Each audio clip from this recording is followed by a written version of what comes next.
morning, ladies and gentlemen. We are here today. I'm sorry. We are here today to celebrate the funeral of Raptelica.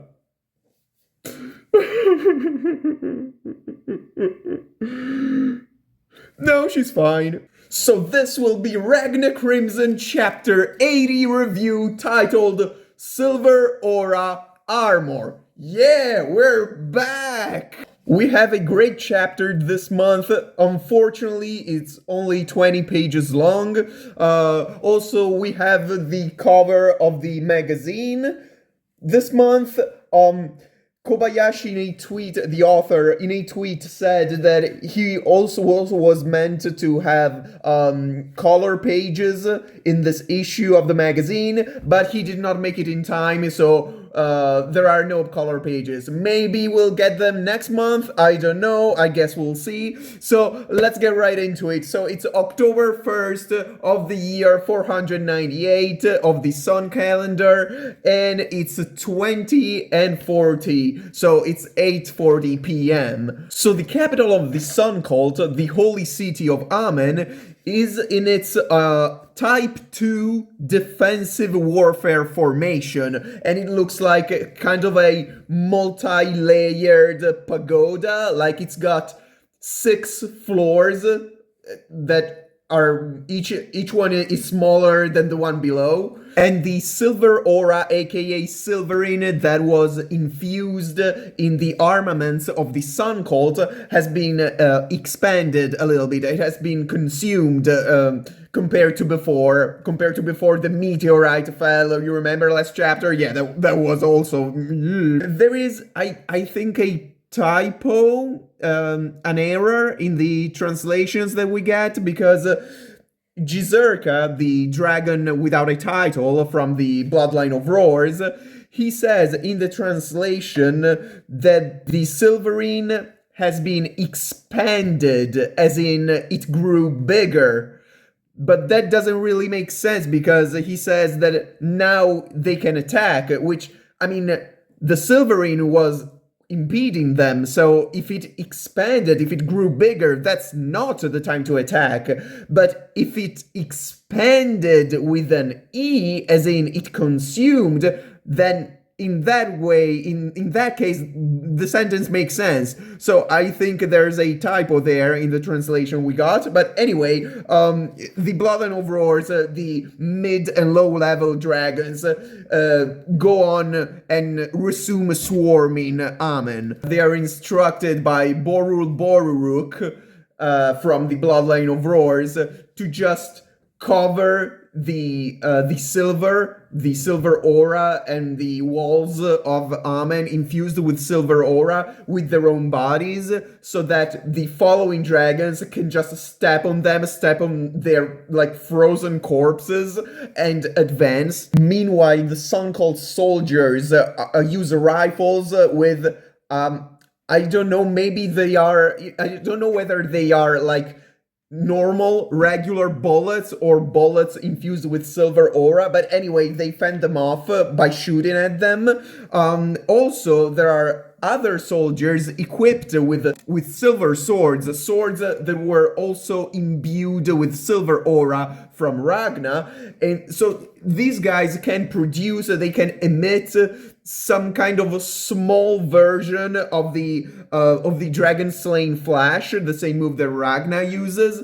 So they can do that. They are all in line, and there is a first-class believer, Lee Rossi, Ragna's apprentice. She instructs them to fire. At HQ inside of Amen, Guster Noah is receiving all sorts of reports because he's the net saint. So the dragons are swarming each floor of this pagoda-style defensive formation of Amen, each one in different points of the circle, if you know what I mean. And especially the first 2 floors are really, really packed with dragons, with, of course, not sentient high-level dragons. We're talking mid and low-level ones, but still an issue. So Guster sends the Corpse Brigade, led by the Corpse Saint, that guy,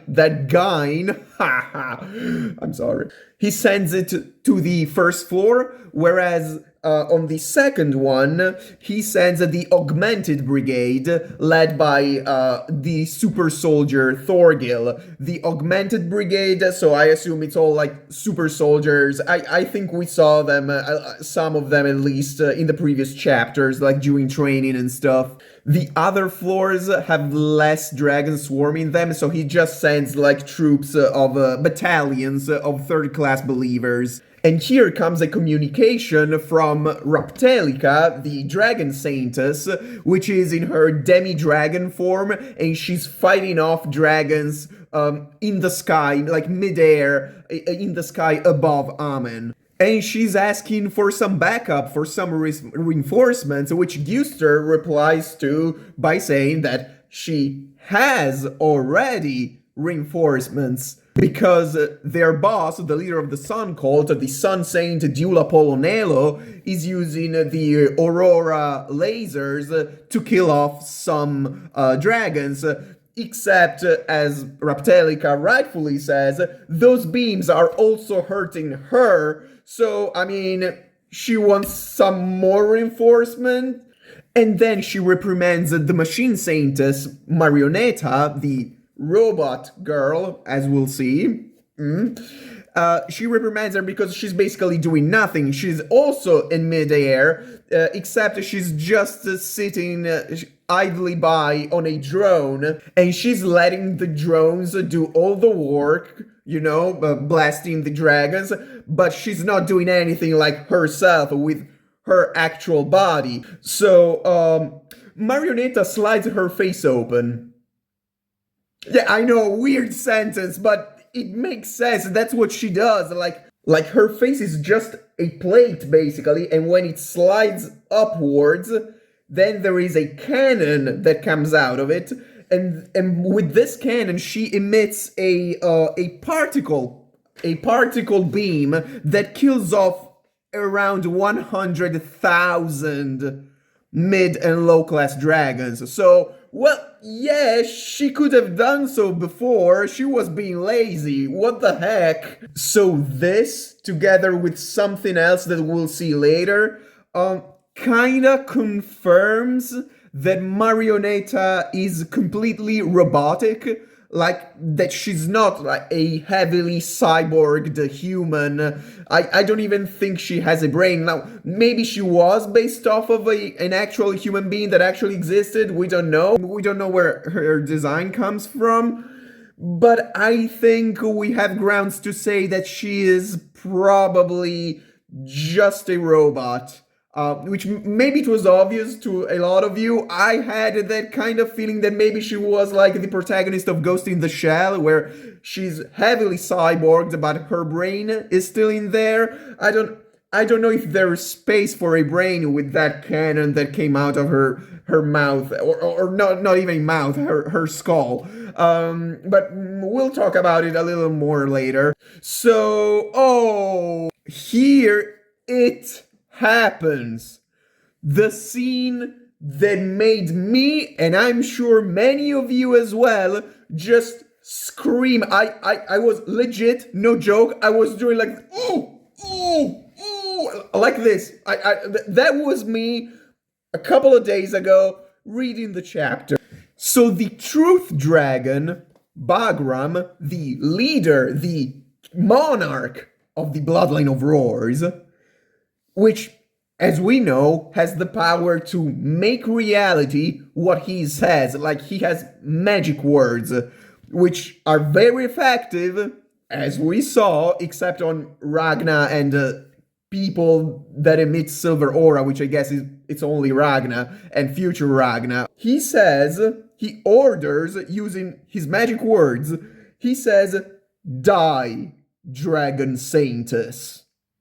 And look, when I heard that, dog, like, you can even see in the panel where he says it, you can see that the balloon in which he says "Die, Dragon Saintess," it's placed besides Raptelica's face, and there is a thorn that comes out of the balloon goes inside one of Raptelica's ears and outside the other, just as in implying you're gone. Like, your brain is directly being affected by this. You're fucked. And then he goes on to say, and I just read this at this point. I just do the list. This is what Bagram writes on his death note, basically. Like, he's the Grim Reaper right now. The Bagrim Reaper. I should call the video something like that. The Bagrim Reaper. That's a great pun. I love puns, by the way. Anyway, so this is the list of what he said. His shopping list. This is it. It's Breakdown Machine Saintess, which is Marionetta. Die Super Soldier, which is Thorgil. Die Augmented Brigade, Thorgil's Brigade. Die Corpse Saint, and that's 4. Corpse Saint being, of course, Gain. Breakdown Corpse Brigade, which is Gain's brigade. Die Rainbow Saintess, and that's 6. The Rainbow Saintess being Lakusha. Die Time Saintess, the Time Saintess being Carla, or the Carlas.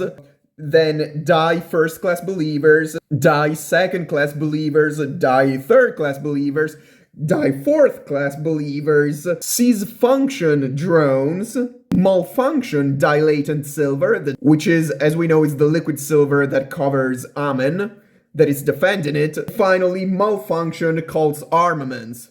So, whew. Now, and here, of course, I was on the verge of madness, because, you know, he basically ordered to die / break down to all named characters that were outside of Amen, because we know that inside of Amen it's shielded because it has like silver and everything, so it's protected. But those outside, he ordered them all dead, okay? And we know he makes his words come true in the very, very literal sense, so there's a lot to worry. But luckily, no named character actually dies from this.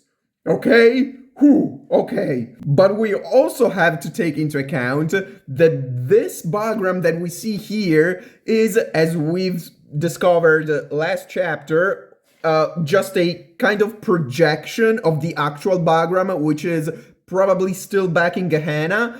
So, and we know it's projecting a portion of his force through some kind of magic of Jizurkas. So probably the actual monarch in his full body, like complete full energy, he would have managed to probably kill at least some of these characters. Like, the fact that he managed to do this with because of course the people are still damaged in a sense, that they are hurt by this, although again nobody is dead yet. But still, that's very impressive given it's just a projection. Now, of course, when it comes to non-named characters and objects, well, that's a different story. We have reports that many low-class believers are unconscious or dead. Many drones and weapons malfunctioned. Many Carlas felt bad. So overall, the cult is in trouble right now because the dragons now can go back to the attack, and their defenses, the defenses of the cult, have been decimated right now. But I want to focus for a moment on Bagram's orders and their targets' reactions, okay? So about Marionetta, Bagram does not order her to die. He says to break down. Break down Marionetta. He orders her to break down Machine Saintess. So he orders her to break down, not to die, implying again that she is completely robotic. Because, I mean, if she had a brain, because maybe there is a space for a brain, especially since it's a robot, so the brain does not really need to be here in the head. She could have it anywhere else, but it's it's kind of weird because if she had a brain, I would still say that he could have said die. It would have worked either way, or maybe even better, given that break can mean that only a fraction of her body breaks, while die implies that her biological features die. And if she's only a brain, then that would be it for it, right? It would be more effective, I think. Anyway, I want to reflect a little bit how this affects the whole cloning aspect of the series, because we know that the Sun Cult clones a lot the Dragon Scourges, the Saints. Like, there are thousands of clones of the Time Saintess Carla. There have been several clones of the Rainbow Saintess.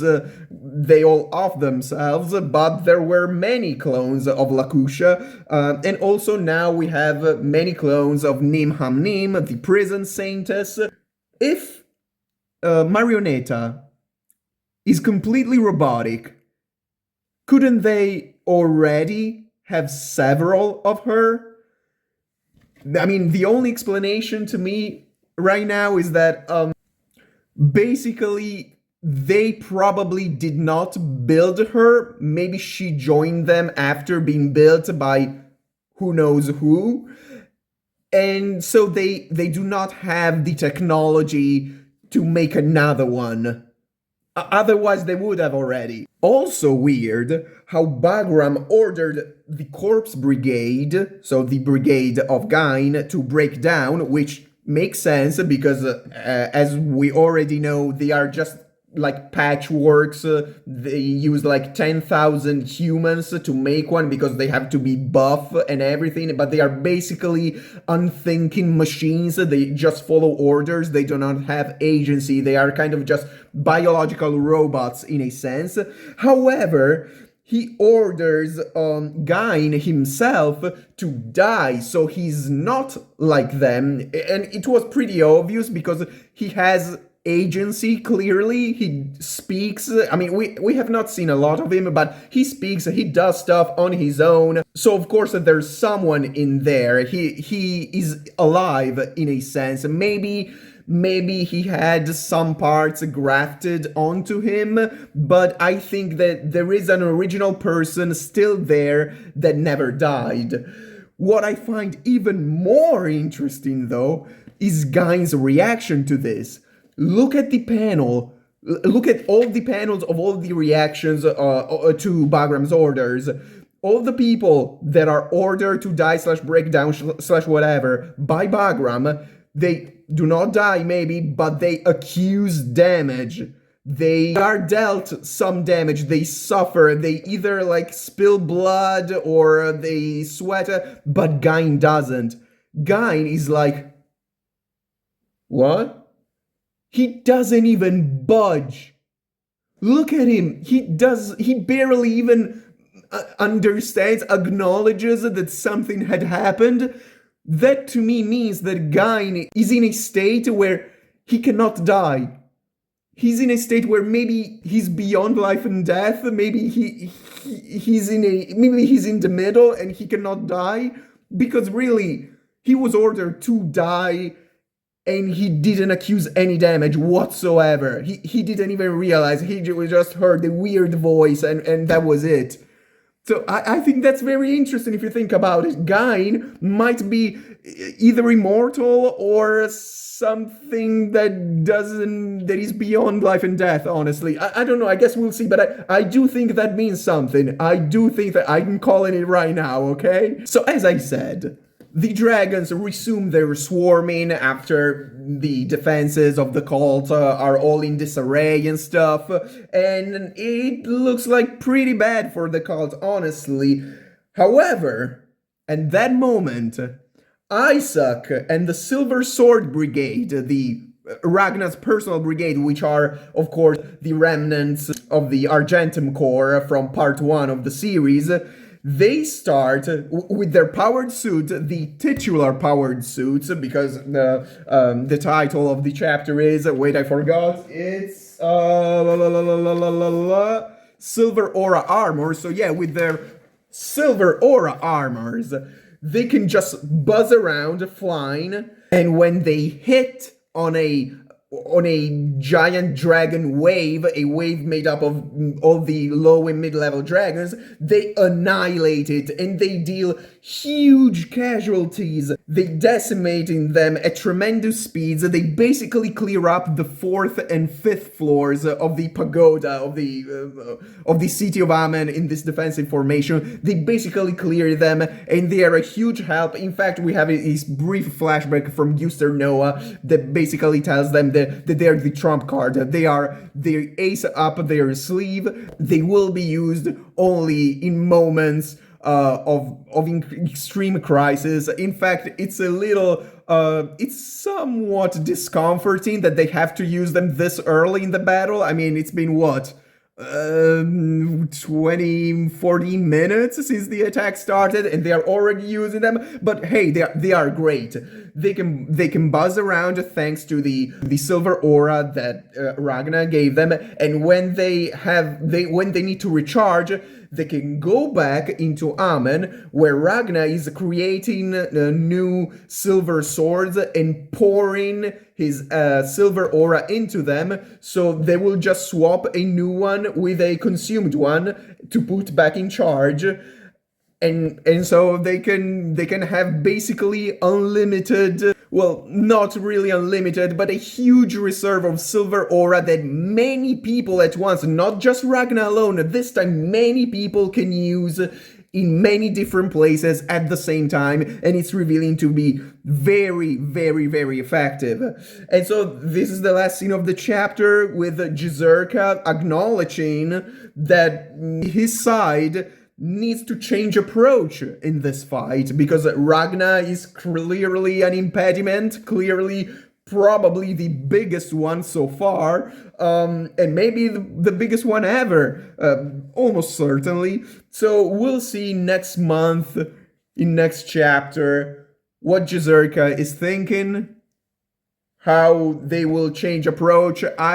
Maybe I'm being simple-minded. What I think is that probably at this point the thing will be, okay, let's send all the high-level dragons, like the sentient ones, to Ragna to kill him first, because he is clearly the one that is the most, the biggest obstruction to their plans, the biggest thorn in their sides. So I guess concentrating all their attacks on him first would probably be the best course of action for them. But what do I know? I'm not a dragon.